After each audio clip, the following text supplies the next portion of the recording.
Hi friends, എല്ലാവർക്കും പുതിയൊരു വീഡിയോയിലേക്ക് സ്വാഗതം. ഇന്നത്തെ വീഡിയോയിൽ നമ്മൾ നോക്കാൻ പോകുന്നത് എക്കണോമിക്സിലെ കുറച്ച് ക്വസ്റ്റ്യൻസ് ആണ്. അപ്പോൾ എക്കണോമിക്സ് എന്ന് പറയുമ്പോൾ നമ്മുടെ കമ്പനി ബോർഡ് അസിസ്റ്റൻറ്റ് അങ്ങനെയുള്ള ഡിഗ്രി ലെവൽ എക്സാംസ്, നമ്മുടെ LD ഇനി വരാനുള്ള LD അതിനൊക്കെ 5 മാർക്കിനുള്ള ക്വസ്റ്റ്യൻസ് കിട്ടുന്ന മേഖലയാണ്. 5 കൂടുതൽ മാർക്കിനും ചോദിക്കാറുള്ള ഒരു മേഖലയാണ് എക്കണോമിക്സ് എന്ന് പറയുന്നത്. അപ്പം നമുക്കതിനകത്ത് ചോദിക്കാൻ സാധ്യത ഉണ്ടായിട്ടുള്ള കുറച്ച് ക്വസ്റ്റ്യൻസ് നോക്കാം. ആദ്യത്തേത് ഇതാണ്: രാജ്യത്തിൻ്റെ സാമ്പത്തിക അതിർത്തിയിൽ ഉൾപ്പെടാത്തത് ഏത്? രാജ്യത്തിൻ്റെ സാമ്പത്തിക അതിർത്തിയിൽ ഉൾപ്പെടാത്തത് ഏത്?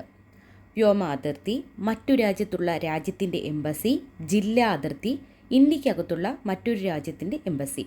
ഇതിനകത്ത് ആൻസർ വരുന്ന ഏതാണ്? ഇന്ത്യക്കകത്തുള്ള മറ്റൊരു രാജ്യത്തിൻ്റെ എംബസി എന്ന് പറയുന്നത് നമ്മുടെ രാജ്യത്തിൻ്റെ സാമ്പത്തിക അതിർത്തിയിൽ ഉൾപ്പെടാത്തതാണ്. ഇനി അതിൻ്റെ ഒരു ഫാക്ട്സൊക്കെ നമുക്കൊന്ന് നോക്കാം. നോക്കിയേ, ഒരു രാജ്യത്തെ ഗവൺമെൻറ്റിൻ്റെ അധീനതയിലുള്ളതും സാമ്പത്തിക പ്രവർത്തനങ്ങൾക്ക് പൂർണ്ണ സ്വാതന്ത്ര്യമുള്ളതുമായ ഭൂപ്രദേശത്തെയാണ് ആഭ്യന്തര അതിർത്തി എന്ന് വിളിക്കുന്നത്. ഒന്നുകൂടി വായിക്കാം. ഒരു രാജ്യത്തിൻ്റെ ഗവൺമെൻറ്റിൻ്റെ അധീനതയിലുള്ളതും സാമ്പത്തിക പ്രവർത്തനങ്ങൾക്ക് പൂർണ്ണ സ്വാതന്ത്ര്യമുള്ളതുമായ ഭൂപ്രദേശത്തെയാണ് എന്തെന്ന് പറയുന്നത്? രാജ്യത്തിൻ്റെ ആഭ്യന്തര അതിർത്തി എന്ന് പറയുന്നത്. രാജ്യത്തിൻ്റെ സാമ്പത്തിക അതിർത്തിയിൽ ഉൾപ്പെടുന്നവ ഇനി പറയുന്നു: വ്യോമാതിർത്തി, ജലാതിർത്തി, മറ്റൊരു രാജ്യത്ത് സ്ഥിതി ചെയ്യുന്ന രാജ്യത്തിൻ്റെ എംബസികൾ, ഹൈക്കമ്മീഷനുകൾ, രാജ്യത്തിൻ്റെ പ്രത്യേക അവകാശമുള്ള മേഖലകൾ, മത്സ്യബന്ധനം നടത്തുന്നതിനോ കടലിന് അടിത്തട്ടിലുള്ള ഇന്ധനം, ധാതുക്കൾ ഇവ ശേഖരിക്കുന്നതിനോ അവകാശമുള്ള സമുദ്രഭാഗം. ഓക്കെ, ഒന്നുകൂടി വായിക്കാതെ: രാജ്യത്തിൻ്റെ പ്രത്യേക അവകാശങ്ങളുള്ള മേഖലകൾ, മത്സ്യബന്ധനം നടത്തുന്നതിനോ കടലിന് അടിത്തട്ടിലുള്ള ഇന്ധനം, ധാതുക്കൾ ഇവ ശേഖരിക്കുന്നതിനോ അവകാശമുള്ള സമുദ്രഭാഗം, കസ്റ്റംസ് നിയന്ത്രണത്തിന് കീഴിലുള്ള ഓഫ്ഷോർ സംരംഭങ്ങൾ, നടത്തുന്ന ഫ്രീ സോണുകൾ. ഇതൊക്കെയാണ് നമ്മുടെ സാമ്പത്തിക അതിർത്തിയിൽ, രാജ്യത്തിൻ്റെ സാമ്പത്തിക അതിർത്തിയിൽ വരുന്ന കാര്യങ്ങൾ എന്ന് പറയുന്നത്. എന്നാൽ ഇന്ത്യക്കകത്തുള്ള മറ്റു രാജ്യത്തിൻ്റെ എംബസികൾ, ഹൈക്കമ്മീഷനുകൾ എന്നിവ നമ്മുടെ സാമ്പത്തിക അതിർത്തിയിൽ ഉൾപ്പെടുന്നതല്ല. അത് അവരുടെ രാജ്യത്തിൻ്റെ സാമ്പത്തിക അതിർത്തിയിൽ ഉൾപ്പെടുന്നതാണ്.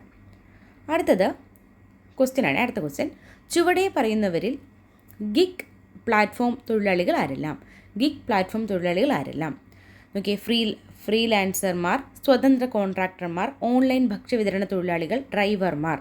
ഇതിനകത്ത് 1, 2, 3, 4 ശരിയാണേ. അപ്പോൾ നമ്മൾ ആദ്യം എന്താണ് ഗിഗ് പ്ലാറ്റ്ഫോം തൊഴിലാളികളെന്ന് നോക്കാം.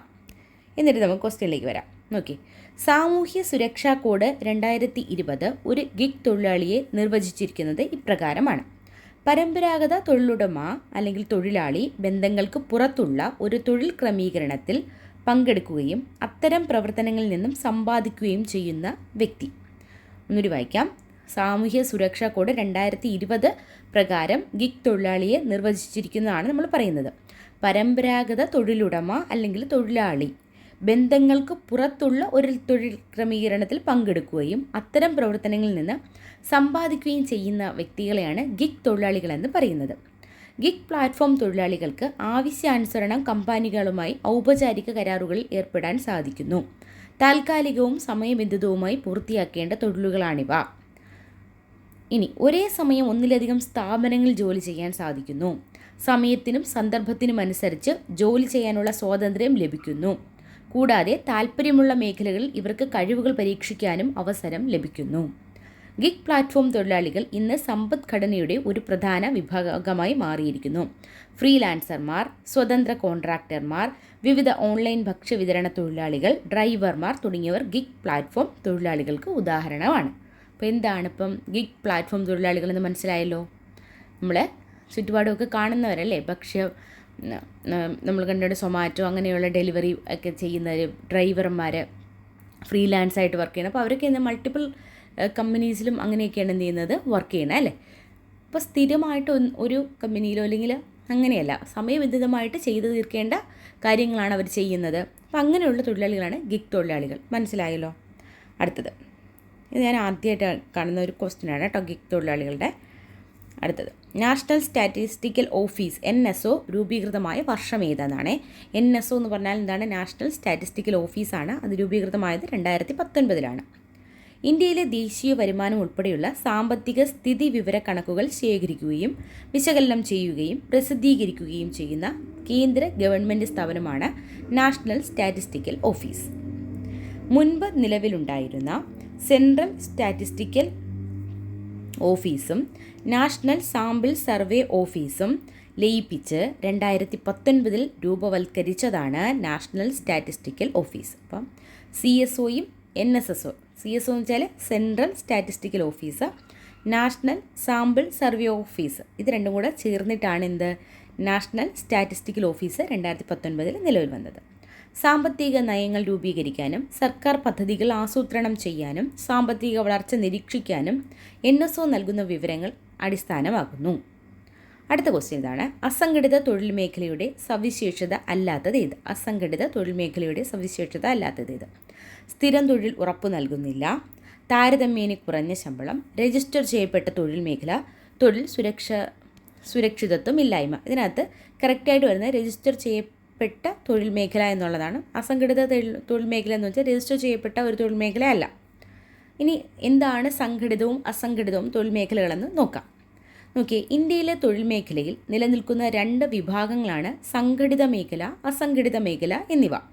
കൃത്യമായ നിയമവ്യവസ്ഥയ്ക്ക് കീഴിൽ പ്രവർത്തിക്കുകയും തൊഴിലാളികൾക്ക് സുരക്ഷിതമായ തൊഴിൽ സാഹചര്യം ഉറപ്പു നൽകുകയും അവരുടെ അവകാശങ്ങൾ സംരക്ഷിക്കുകയും ചെയ്യുന്ന സംരംഭങ്ങളും പ്രവർത്തനങ്ങളും ഉൾപ്പെടുന്ന മേഖലയാണ് സംഘടിത മേഖല എന്ന് പറയുന്നത്. നോക്കിയേ, കൃത്യമായ നിയമവ്യവസ്ഥയ്ക്ക് കീഴിൽ പ്രവർത്തിക്കുകയും തൊഴിലാളികൾക്ക് സുരക്ഷിതമായ തൊഴിൽ സാഹചര്യം ഉറപ്പാക്കുകയും അവരുടെ അവകാശങ്ങൾ സംരക്ഷിക്കുകയും ചെയ്യുന്ന സംരംഭങ്ങളും പ്രവർത്തനങ്ങളും ഉൾപ്പെടുന്നതാണ് സംഘടിത മേഖല. അസംഘടിത മേഖലയാണെങ്കിലോ, അസംഘടിത മേഖല എന്നാൽ ഏതെങ്കിലും നിയമവ്യവസ്ഥയ്ക്കു കീഴിലല്ലാതെയോ സ്ഥിരമായ കണക്കുകൾ സൂക്ഷിക്കാത്തതോ ആയ സംരംഭങ്ങളും തുടർ പ്രവർത്തനങ്ങളും ഉൾപ്പെടുന്ന മേഖലയാണ്. അസംഘടിത മേഖല എന്താണ്? നിയമവ്യവസ്ഥയ്ക്ക് കീഴിലല്ലാതെയോ സ്ഥിരമായ കണക്കുകൾ സൂക്ഷിക്കാതെയോ ആയ സംരംഭങ്ങളും പ്രവർത്തനങ്ങളുമാണ് അസംഘടിത മേഖല. പ്രത്യേക രജിസ്ട്രേഷനോ നിയമാവലിക്കോ വിധേയമാകാതെ അനൗപചാരികമായി സമൂഹത്തിൽ നിലകൊള്ളുന്ന തൊഴിൽ മേഖലയാണ് അസംഘടിത തൊഴിൽ മേഖല. മനസ്സിലായല്ലോ സംഘടിതവും അസംഘടിതവും തൊഴിൽ മേഖലകൾ. അടുത്തത്, ഐക്യരാഷ്ട്രസഭയുടെ സുസ്ഥിര വികസന ലക്ഷ്യങ്ങളിൽ 12ാമത്തേത് ചുവടെ പറയുന്നവയിൽ എന്തിൻ്റെ ആവശ്യകതയാണ് ചൂണ്ടിക്കാട്ടുന്നത്? അപ്പം എന്താണ്? സുസ്ഥിര ഉപഭോഗവും സുസ്ഥിര ഉൽപ്പാദന രീതിയുമാണ് ചൂണ്ടിക്കാട്ടുന്നത്. അപ്പോൾ ഐക്യരാഷ്ട്ര സംഘടന സുസ്ഥിര വികസന ലക്ഷ്യങ്ങൾ ഒരു 17 കൊണ്ടുവന്നിട്ടുണ്ട്. അപ്പോൾ അതിനകത്ത് 12ാമത്തേത് ഏതാണ്? സുസ്ഥിര ഉപഭോഗവും സുസ്ഥിര ഉൽപ്പാദന രീതിയുമാണ് അതിനകത്ത് പറയുന്നത്. നോക്കി, പാരിസ്ഥിതിക ആഘാതം കുറയ്ക്കുന്ന രീതിയിലുള്ള സാധനങ്ങളുടെയും സേവനങ്ങളുടെയും ഉപഭോഗമാണ് സുസ്ഥിര ഉപഭോഗം. ഭാവി തലമുറയ്ക്കായി കരുതി വെച്ചുകൊണ്ടുള്ള വിഭവങ്ങളുടെ പുനരുപയോഗ ക്രമമാണ് സുസ്ഥിര ഉപഭോഗത്തിലൂടെ ലക്ഷ്യമിടുന്നത്. സുസ്ഥിര ഉപഭോഗം എന്ന ആശയം സുസ്ഥിര ഉൽപ്പാദനവും സുസ്ഥിര വികസനവുമായി ബന്ധപ്പെട്ട് നിരവധി പൊതു സവിശേഷതകൾ പങ്കിടുന്നു. ഇത് നിലവിലുള്ള തലമുറയുടെയും ഭാവി തലമുറയുടെയും ഉപജീവന മാർഗം നിലനിർത്താനുള്ള താക്കോലാണ്. ഓക്കെ, സുസ്ഥിര വികസനം നമ്മുടെ പ്രകൃതിക്ക് ദോഷമില്ലാത്ത രീതിയിലുള്ള വികസനമൊക്കെയാണ് ഉദ്ദേശിക്കുന്നത്. അടുത്ത നോക്കി, ഐക്യരാഷ്ട്രസഭ മുന്നോട്ട് വച്ച എത്ര ലക്ഷ്യങ്ങളുടെ സഞ്ചയമാണ് സുസ്ഥിര വികസന ലക്ഷ്യങ്ങൾ? എത്രയാണ്? 17. ഐക്യരാഷ്ട്രസഭ മുന്നോട്ട് വച്ച 17 ലക്ഷ്യങ്ങളുടെ സഞ്ചയമാണ് സുസ്ഥിര വികസന ലക്ഷ്യങ്ങൾ എന്നറിയപ്പെടുന്നത്. 2015 പ്രഖ്യാപിച്ച ഈ ലക്ഷ്യങ്ങൾ 2030 നേടിയെടുക്കാനാണ് ലക്ഷ്യമിടുന്നത്. മെച്ചപ്പെട്ടതും സുസ്ഥിരവുമായ ഒരു നല്ല ഭാവി എല്ലാവർക്കും കൈവരിക്കുന്നതിനുള്ള മാതൃകയാണ് സുസ്ഥിര വികസന ലക്ഷ്യങ്ങൾ മുന്നോട്ട് വയ്ക്കുന്നത്.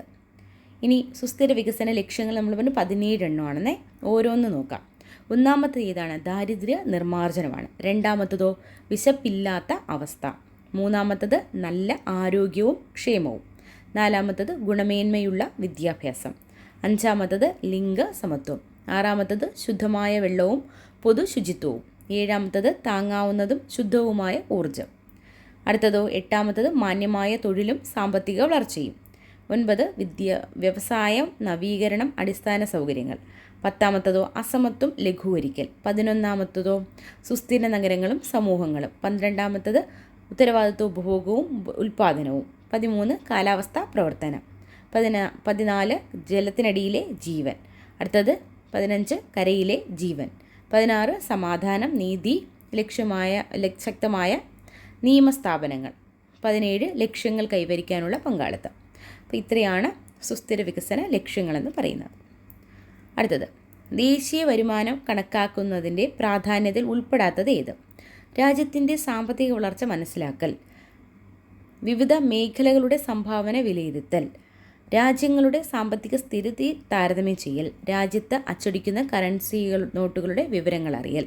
അപ്പോൾ ഇതിനകത്ത് ദേശീയ വരുമാനം കണക്കാക്കുന്ന സമയത്ത് നമ്മൾ എന്ത് ചെയ്യുന്നില്ല, കറൻസി നോട്ടുകളുടെ വിവരങ്ങൾ സ്വീകരിക്കുന്നില്ല. ബാക്കിയെല്ലാം എന്താണ്, ദേശീയ വരുമാനം കണക്കാക്കാനുള്ള സംഭവങ്ങളാണ്. നോക്കി, ഒരു രാജ്യത്തിന് വിവിധ സാമ്പത്തിക പ്രവർത്തനങ്ങളിൽ നിന്നും ലഭിക്കുന്ന ഒരു വർഷത്തെ ആകെ വരുമാനത്തെ ആ രാജ്യത്തിൻ്റെ വാർഷിക വരുമാനമെന്ന് പറയുന്നു.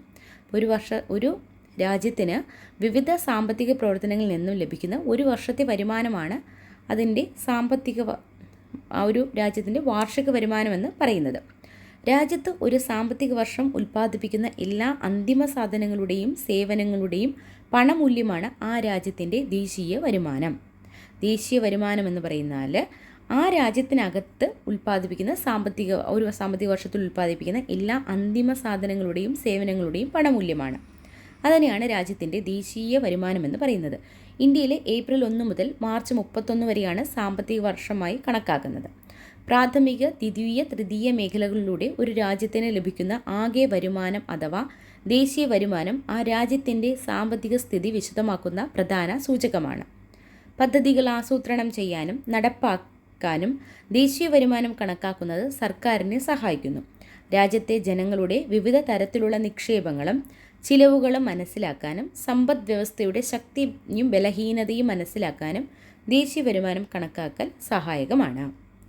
അടുത്തത്, രാജ്യത്തെ ഉൽപ്പാദിപ്പിക്കപ്പെടുന്ന സാധനങ്ങളുടെയും സേവനങ്ങളുടെയും മൊത്തം പണമൂല്യത്തെ അടിസ്ഥാനമാക്കി ദേശീയ വരുമാനം കണക്കാക്കുന്ന രീതി. അപ്പോൾ ദേശീയ വരുമാനം നമുക്ക് പല രീതിയിൽ കണക്കാക്കാം കേട്ടോ. ഉൽപ്പാദന രീതി, വരുമാന രീതി, ചിലവ് രീതി, ഇങ്ങനെ 3 രീതിയിൽ നമ്മൾ എന്ത് ചെയ്യുന്നുണ്ട്, ദേശീയ വരുമാനം കണക്കാക്കുന്നുണ്ട്. അപ്പോൾ ഇവിടെ പറയുന്നത് രാജ്യത്ത് ഉൽപ്പാദിപ്പിക്കപ്പെടുന്ന സാധനങ്ങളുടെയും സേവനങ്ങളുടെയും മൊത്തം പണമൂല്യത്തെ അടിസ്ഥാനമാക്കി ദേശീയ വരുമാനം കണ്ടെത്തുന്ന ഏത് രീതിയായിരിക്കും? അത് ഉൽപ്പന്ന രീതിയായിരിക്കും. അതാണ് ഉൽപ്പന്ന രീതിയായിരിക്കും. നോക്കിയേ, ദേശീയ വരുമാനം കണക്കാക്കാനായി ഉൽപ്പാദനം, വരുമാനം, ചിലവാക്കൽ എന്നിവ അടിസ്ഥാനമാക്കി അവലംബിക്കുന്ന 3 രീതികളാണ് ഉൽപ്പാദന രീതി, വരുമാന രീതി, ചിലവ് രീതി. ഇനി ഒരു സാമ്പത്തിക വർഷത്തിൽ പ്രഥമ, ദ്വിതീയ, തൃതീയ മേഖലകളിൽ ഉൽപ്പാദിപ്പിക്കപ്പെടുന്ന സാധനങ്ങളുടെയും സേവനങ്ങളുടെയും മൊത്തം പണമൂല്യത്തെ അടിസ്ഥാനമാക്കി വരുമാനം കണക്കാക്കുന്ന രീതിയാണ് ഇത് ഉൽപ്പന്ന രീതി എന്ന് പറയുന്നത്. വിവിധ മേഖലകളിൽ നിന്നും ദേശീയ വരുമാനത്തിലേക്കുള്ള സംഭാവന എത്രത്തോളമാണെന്ന് തിരിച്ചറിയാനും അതത് മേഖലകൾക്ക് അർഹമായ പ്രാധാന്യം ഉറപ്പുവരുത്താനും ഇത് സഹായിക്കുന്നു. അപ്പോൾ ആ 3 രീതിയിൽ ഒരു രീതി മാത്രമേ ഇപ്പോൾ നമ്മൾ നോക്കിയുള്ളൂ, ഉൽപ്പന്ന രീതി എന്നുള്ള രീതി മാത്രമേ നോക്കിയുള്ളൂ. അപ്പോൾ ബാക്കിയുള്ള രീതികളൊക്കെ നമ്മൾ ഇനിയുള്ള ക്വസ്റ്റ്യൻസ് നമ്മൾ ഡിസ്കസ് ചെയ്യുമ്പോൾ നമുക്ക് കാണാൻ പറ്റും കേട്ടോ. അപ്പോൾ എക്കണോമിക്സിലെ കുറച്ച് ക്വസ്റ്റ്യൻസാണ് നമ്മൾ നോക്കിയത്. എക്സാമിന് ഇമ്പോർട്ടൻ്റ് ആയിട്ടുള്ള ക്വസ്റ്റ്യൻസാണ് കേട്ടോ. ദേശീയ വരുമാനമൊക്കെ മിക്കവാറും എക്സാമിനൊക്കെ ചോദിക്കുന്നതിനും എക്കണോമിക്സ് ആകുമ്പോൾ നമുക്ക് കുറച്ചൊന്ന് നല്ല രീതിയിലുള്ള സ്റ്റാൻഡേർഡ് ക്വസ്റ്റ്യൻസ് നമ്മൾ പ്രതീക്ഷിക്കണം. മിക്കവാറുമൊക്കെ എക്കണോമിക്സ് അത്യാവശ്യം നല്ല രീതിയിലുള്ള ക്വസ്റ്റ്യൻസാണ് ഡിഗ്രി പ്രിലിംസിനൊക്കെ കണ്ടുവരാറുള്ളത്. ചില എക്സാമിന് താരതമ്യം എളുപ്പമുള്ളത് ചോദിക്കും. ഏതെങ്കിലുമൊക്കെ ഭാഗങ്ങൾ ആക്കും, നല്ല കടുപ്പിക്കും. ചിലപ്പോൾ എക്കണോമിക്സൊക്കെയാണ് നല്ല രീതിയിൽ കടുത്ത എക്സാം എന്ന് വെച്ചാൽ ക്വസ്റ്റ്യൻസ് നമുക്ക് കേട്ടിട്ട് പോലും ഇല്ലാത്ത ക്വസ്റ്റ്യൻസ് വരണം. അപ്പോൾ നമ്മൾ എന്ത് ചെയ്യണം, മാക്സിമം എവിടെ നിന്നൊക്കെ കളക്ട് ചെയ്യാൻ പറ്റുമോ അതെല്ലാം കളക്ട് ചെയ്ത് ചെയ്യാം. അതുപോലെ തന്നെ പ്രീവിയസ് ക്വസ്റ്റ്യൻസ് വർക്കൗട്ട് ചെയ്തുകൊണ്ടിരിക്കാം. ഓക്കെ, കംപ്ലീറ്റ് ഇപ്പോൾ 5 മാർക്കിന് ചോദിക്കുമ്പോൾ നമുക്കൊരു 4 മാർക്കെങ്കിലും സ്കോർ ചെയ്യാൻ പറ്റിയാൽ അതൊരു നല്ല സ്കോർ തന്നെയായിരിക്കും. Okay, thank you. അടുത്ത വീഡിയോയിൽ കാണാം.